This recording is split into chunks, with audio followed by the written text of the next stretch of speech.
नमस्कार. या विशेष विश्लेषणात सर्वांचं खूप खूप स्वागत आहे. आज आपण थेट अशा एका कालखंडात जाणार आहोत ज्याने भारतीय उपखंडाचा भूगोल आणि इतिहास अक्षरशः कायमचा बदलून टाकला.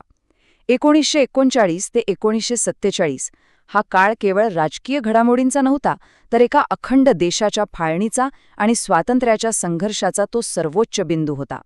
खूप नाट्यमय आणि गुंतागुंतीच्या घटना घडल्या या काळात. आता विचार करण्यासारखी गोष्ट ही आहे की केवळ 5 वर्षांच्या अत्यंत कमी कालावधीत एक ब्रिटिश वसाहत 2 स्वतंत्र राष्ट्रांमध्ये कशी विभागली गेली. चला तर मग या विषयाच्या खोलात जाऊया. हा 5 वर्षांचा काळ म्हणजे जणू पत्त्यांच्या बंगल्यासारखा होता. एका राजकीय अपयशामुळे दुसरी मोठी आणीबाणी, आणि प्रत्येक घटना एकमेकांशी इतकी जोडलेली होती की एका चुकीने संपूर्ण देशाची दिशाच बदलून टाकली. भाग पहिला, दुसरे महायुद्ध आणि ब्रिटिश सरकारवरील वाढता दबाव. आता ही कालरेषा पहा. 1942च्या क्रिप्स मिशनपासून ते थेट 1947च्या स्वातंत्र्याच्या कायद्यापर्यंतचा हा प्रवास आहे. या काळात ब्रिटिशांनी भारताचा प्रश्न सोडवण्यासाठी एकामागून एक असे अनेक घटनात्मक आराखडे अत्यंत वेगाने मांडले, आणि विशेष म्हणजे ते तितक्याच वेगाने नाकारलेही गेले. हा घटनांचा वेग खरोखरच चक्रावून टाकणारा आहे. ह्या सगळ्याची सुरुवात समजून घ्यायची असेल तर तत्कालीन जागतिक परिस्थिती समजून घेणं अत्यंत आवश्यक आहे. दुसऱ्या महायुद्धाच्या काळात भारतीय स्वातंत्र्यलढा खूपच व्यापक झाला होता. एका बाजूला जागतिक युद्धाचा प्रचंड ताण आणि दुसऱ्या बाजूला आझाद हिंद सेनेसारख्या शक्तींमुळे वाढलेला राष्ट्रीय उठाव. याचा परिणाम असा झाला की भारताच्या स्वातंत्र्याची मागणी इतकी तीव्र झाली की आता ब्रिटिशांना भारताला स्वातंत्र्य देण्याचा अतिशय गांभीर्याने विचार करणं भागच पडलं. भाग दुसरा, वेव्हेल योजना. आता ही राजकीय कोंडी फोडण्यासाठी काय झालं तर तत्कालीन व्हाईसरॉय लॉर्ड वेव्हेल यांनी 1945 मध्ये एक खरोखरच मनोरंजक प्रस्ताव मांडला. प्रशासकीय स्तरावर काहीतरी तोडगा काढावा हा यामागचा उद्देश होता. केंद्रीय आणि प्रांतिक विधिमंडळात मुस्लिम, दलित आणि अल्पसंख्याकांना योग्य ते प्रतिनिधित्व मिळावे हा या नव्या योजनेचा मुख्य गाभा होता. या योजनेने अनेक मोठ्या प्रशासकीय सवलती देऊ केल्या होत्या. म्हणजे पहा, 1942च्या क्रिप्स मिशनने केवळ युद्धानंतर डॉमिनियन स्टेटस देऊ केलं होतं, पण वेव्हेल योजनेने त्याच्याही एक पाऊल पुढे टाकत तात्काळ सत्ता वाटपावर लक्ष केंद्रित केलं. यात परराष्ट्र व्यवहारांचे अत्यंत महत्त्वाचे खातेही भारतीयांकडे सोपवण्याची महत्त्वाची तरतूद होती. भाग तिसरा, शिमला परिषदेतील कोंडी. वेव्हेल योजनेतील प्रस्तावांवर चर्चा करण्यासाठी भारतातील प्रमुख राजकीय पक्षांची शिमला येथे एक मोठी बैठक आयोजित करण्यात आली. पण दुर्दैवाने ह्या बैठकीत काही एकमत होऊ शकलं नाही. प्रतिनिधींची नावे सुचवण्याचा अधिकार नेमका कोणाला असावा या एकाच मुद्द्यावर अशी काही भयंकर कोंडी झाली जी तिथून पुढे कधीच सुटू शकली नाही. हा संघर्ष अगदी स्पष्ट होता. एकीकडे भारतीय राष्ट्रीय काँग्रेस, ज्यांची उभारणी धर्मनिरपेक्षतेच्या तत्वावर झाली होती आणि ते सर्व जाती धर्मांचं प्रतिनिधित्व करत असल्याचा त्यांचा दावा होता. पण दुसरीकडे बॅरिस्टर मोहम्मद अली जिन्ना यांच्या नेतृत्वाखालील मुस्लिम लीगचा असा ठाम आग्रह होता की व्हाईसरॉयच्या कार्यकारी मंडळातील मुस्लिम प्रतिनिधींची नावे सुचवण्याचा अधिकार केवळ मुस्लिम लीगलाच असावा. साहजिकच काँग्रेसने ही अट नाकारली आणि परिणामी वेव्हेल योजना पूर्णपणे अपयशी ठरली. भाग चौथा, त्रिमंत्री योजना म्हणजेच कॅबिनेट मिशन. आता शिमला परिषद तर अयशस्वी ठरली. त्यामुळे ब्रिटिशांना 1946 मध्ये एका पूर्णपणे नवीन आराखड्यासह पुन्हा वाटाघाटींसाठी यावं लागलं. ब्रिटिश पंतप्रधान क्लेमेंट ॲटली यांनी संसदेत स्पष्ट केलं की भारतीय जनतेला स्वतःचं संविधान तयार करण्याचा पूर्ण अधिकार आहे.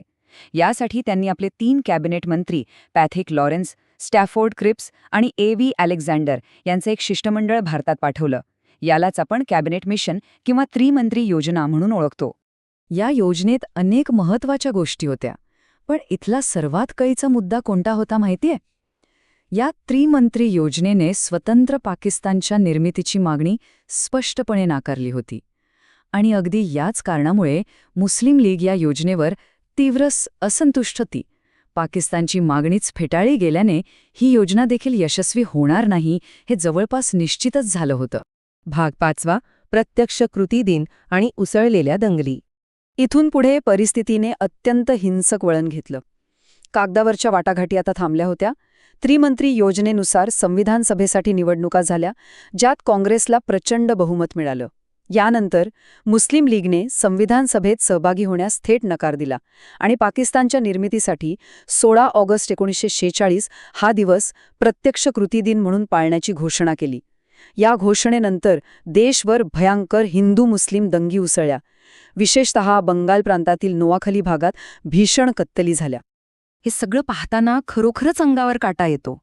एका बाजूला संपूर्ण राजकीय व्यवस्था कोसळत होती आणि त्याच वेळी महात्मा गांधींनी हिंसेच्या आगीत होरपळणाऱ्या दंगलखोर भागात थेट स्वतः जाण्याचा निर्णय घेतला.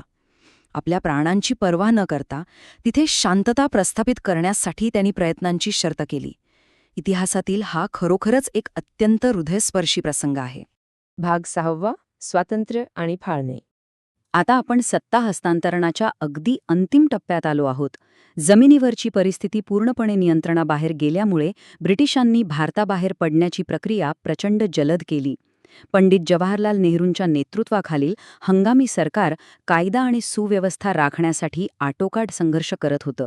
अशातच सत्ता हस्तांतरणासाठी लॉर्ड माउंटबॅटन यांची नवीन व्हाईसरॉय म्हणून नियुक्ती करण्यात आली आणि त्यांनी सूत्रे हाती घेताच अतिशय वेगाने चक्रे फिरवली.